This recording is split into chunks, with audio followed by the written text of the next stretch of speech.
Let's dive right into a pretty radical idea.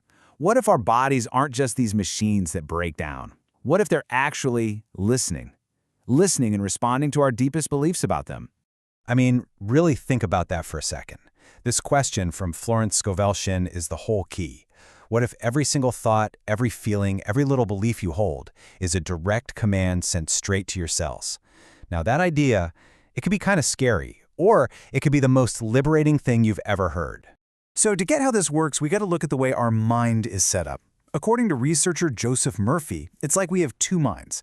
You've got your conscious mind, the one you're using right now to listen. It's the debater, the skeptic, the one that argues. But then there's the subconscious. And this part is totally different. It doesn't argue, it doesn't question. It's like a loyal servant that just takes orders. And the language it understands best? Feeling. Okay, so that brings us to a huge problem in how we usually try to get better.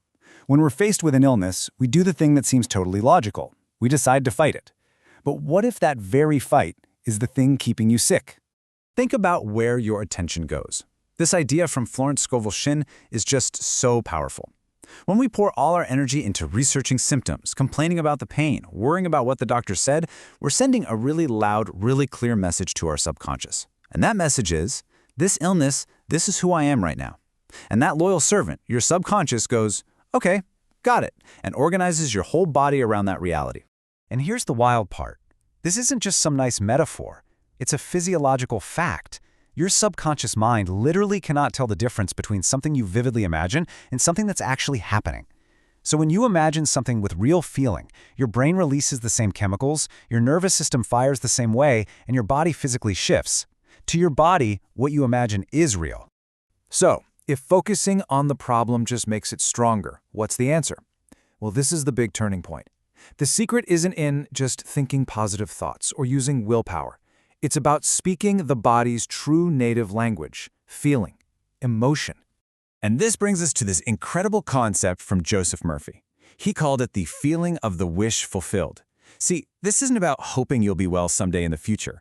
It's about generating, right here, right now, the actual physical and emotional sensation of already being perfectly healthy. What would that feel like? The relief, the lightness, the simple, quiet joy of just feeling normal again. That's the feeling you're after. This shows the difference in approach perfectly, based on this amazing distinction from Florence Scovel Shinn. A prayer of lack, like, oh, please heal me. Well, what feeling does that come from?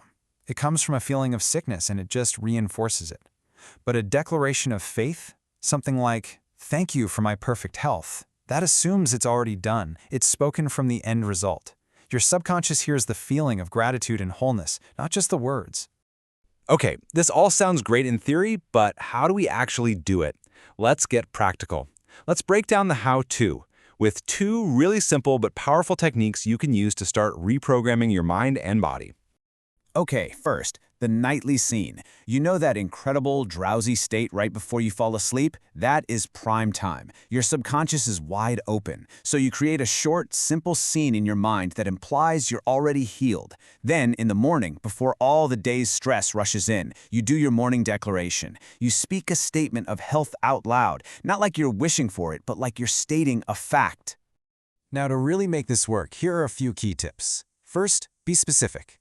Don't just think, I'm healthy. Imagine a friend grabbing your arm and saying, wow, you look amazing. Really hear their voice in your head. And most importantly, feel that wave of relief wash over your body. And look, doubt is going to show up. It just will. Don't fight it. That just gives it more energy. Just gently, patiently, bring your attention back to the feeling. The feeling is your true north. And here is a huge one for your everyday life. You have to stop rehearsing your illness. Every time you describe your symptoms in detail to a friend, you are stamping that reality deeper into your subconscious.